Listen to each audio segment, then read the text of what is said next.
मेरे पापा 6 तारीख को घर से ये बोल के गए थे कि मैं इकरामुद्दीन से मिलने जा रहा हूँ, क्योंकि इसने ज़मीन की रजिस्ट्री करवा ली थी। पापा ने बोला था कि ऐसे कैसे रजिस्ट्री करवा सकते हैं। तो फिर वो गए थे वहाँ पे। फिर उसके बाद में पापा का कोई अता पता नहीं है।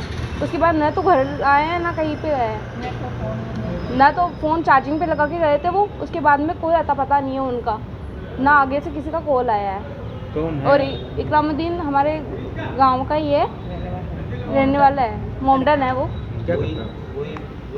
वो ऐसे करता है, ज़मीन वगैरह का कुछ काम करता है वो। धोखाधड़ी का गांव में भी बहुत जनों की उन्होंने धोखाधड़ी से ज़मीन ले ली है खुद के नाम पे। अब उसके बाद में हम उसको फ़ोन कर रहे हैं तो वो फ़ोन भी नहीं उठा रहा। तो आपने रिपोर्ट दी थाने पे? थाने पे से रिपोर्ट दिए, 4-5 बार थाने पे जाके आए हैं, लेकिन अभी तक कोई रिस्पॉन्स नहीं कर रहा, ना उनकी तलाश कर रहे हैं। कौन से थाने में गया था? हम गेगल थाने में गए थे, नरवर चौकी है वहीं पे भी गए थे, लेकिन अभी तक कोई भी रिस्पॉन्स नहीं है। आगे तक पुलिस कुछ भी नहीं। कितने दिन आज वो करीबन 6 तारीख को गए थे। आज इसके साथ तो मिला, हमने क्या बोला इसको? एसपी मैम ने कुछ नहीं बोला।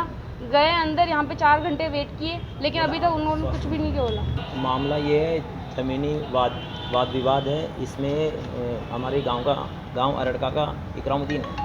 वो ऐसे ऊट पटांग ज़मीनी वाद विवाद हर किसी लेना देना उसका रोज़ का पेशा है।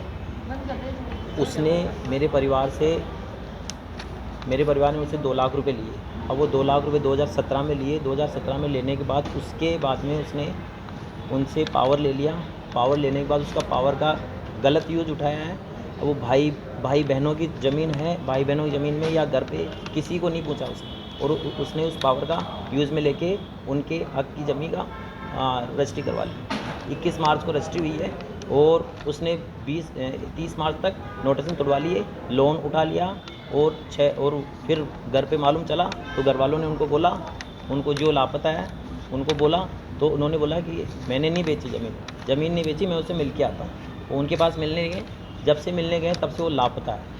ना उनका कोई खबर। हमने चारों तरफ रिश्तेदारों में सभी जगह पूछ लिया है, लेकिन कहीं नहीं मिल रहे।